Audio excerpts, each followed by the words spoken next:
So, from an informational perspective, I want to talk about psychology and neuroscience of people who engage in things like exploitation and trafficking and predatory behavior. Because I think understanding this mindset really reveals how far individuals like this have strayed from normal human morality and ethical guidelines.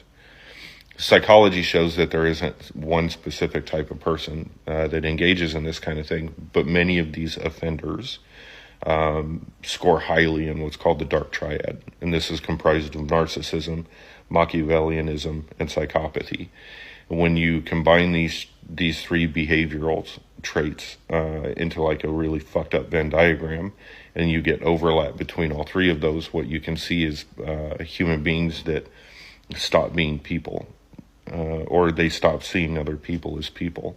They see other people as objects, as like tools and toys and assets. They don't see other people's humanity. They only see opportunity to get what they want from someone.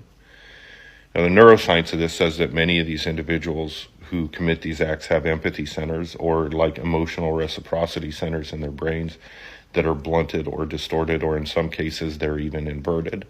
For most people, when we see someone else in pain or we see someone suffering, our brain lights up and says, hey, make it stop. They're hurting. This isn't right.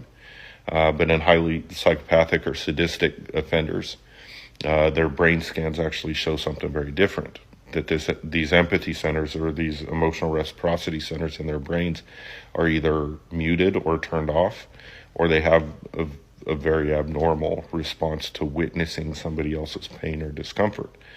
Sometimes their attention and reward centers light up and activate instead of their compassion centers. So they actually see things as interesting and pleasurable when they witness somebody else's pain or discomfort.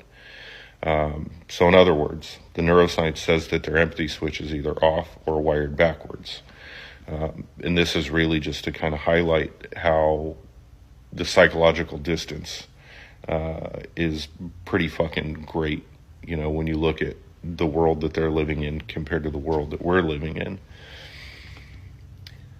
Now, to continue exploiting others and not lose sleep over it, a lot of these people do what psychologists call moral disengagement. And this is the process of shutting down guilt and rewiring their moral story and perspective in their own heads. And they will convince themselves of things like they chose this. This wasn't really that bad. I wasn't hurting them that bad.